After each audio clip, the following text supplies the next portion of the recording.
For this problem, we're going to use our graphing utility to determine the local maxima and local minima of a function.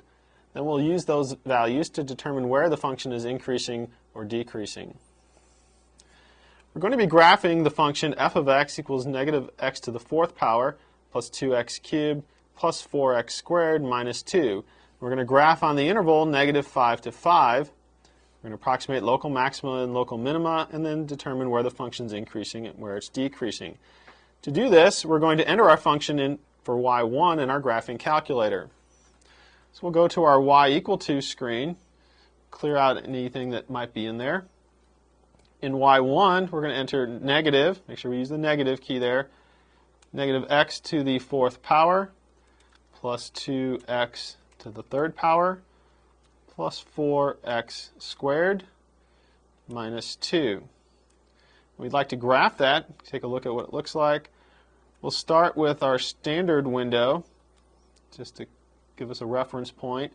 We know that we're only looking on the interval negative 5 to 5, that's for the x's, so we'll go to our window settings, and we're going to have to change that.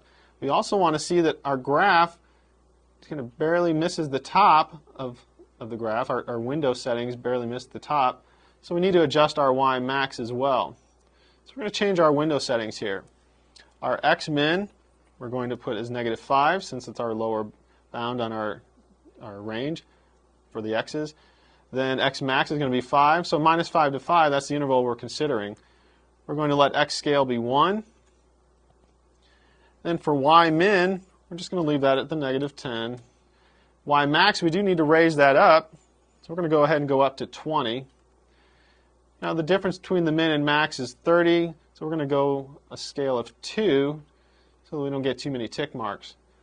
We'll go ahead and graph that again, and so we get a little bit nicer graph. And we're looking for the maxima minima. Remember that maximums occur at peaks and minimums occur at valleys. The max and mins are the y values, so we're going to go ahead and find this using our calc menu. And we're going to start from the left side of our graph, which is going to be a maximum. So we go to our calc menu. We want to find a maximum, so we go down to option 4, click enter, and we get the question left bound. To get the left bound, we need to scroll to the left of that peak. We want to make sure we're clearly to the left of that, so we're going to be on the downward slope. Hit enter. Right bound, we want to go past the peak, make sure we're on the other downward slope, and we'll hit enter. And for our guess, we want to move up to the peak and hit enter. Now it says the maximum will occur when x is roughly negative 0.85. The actual maximum value is negative 0.86. The y value is the maximum. Next we see that there's a valley, so we're going to find a local minima. Go back to our calc menu. Scroll down to option 3 for minimum. We'll get the same questions, left bound. We want to make sure we're to the left of that valley. Hit enter. For the right bound, we want to be to the right of the valley. We'll hit enter. And then for our guess, we want to try to go to the bottom and hit enter. Here it says that the minimum will occur when x is 0, and the actual minimum value is y equals negative 2. Lastly, we need to find another maximum. So we go back to our calc menu, scroll down to number 4. We'll get our same questions, left bound, so we're going to go up a little bit here, but we want to be to the left of the peak. So we'll mark that point, move to the right side for our right bound, and then for our guess we go to the peak. And so here we see that this maximum will occur when x is roughly 2.35, and the actual maximum value will be about 15.55. So here we're going to summarize the information we found from our calculator. We've got our function.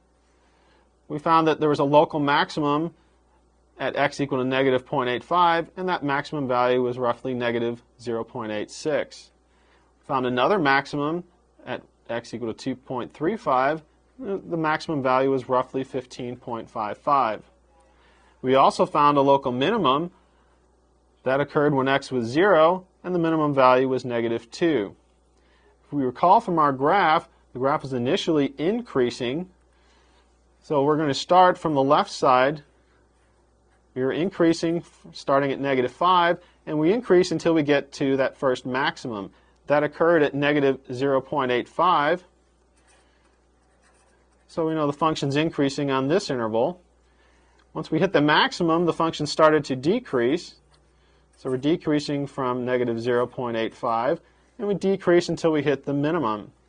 The minimum occurred at 0, and so we're decreasing on this interval. Once we hit the minimum, the function starts to increase again. So the function's increasing until it hits the next maximum. That occurred at 2.35. The function is also increasing on this interval. Once we hit that maximum, the function started to decrease. And it continued to decrease until the end of our bound, which was at +5. So we have two intervals where the function was increasing and two intervals where the function was decreasing.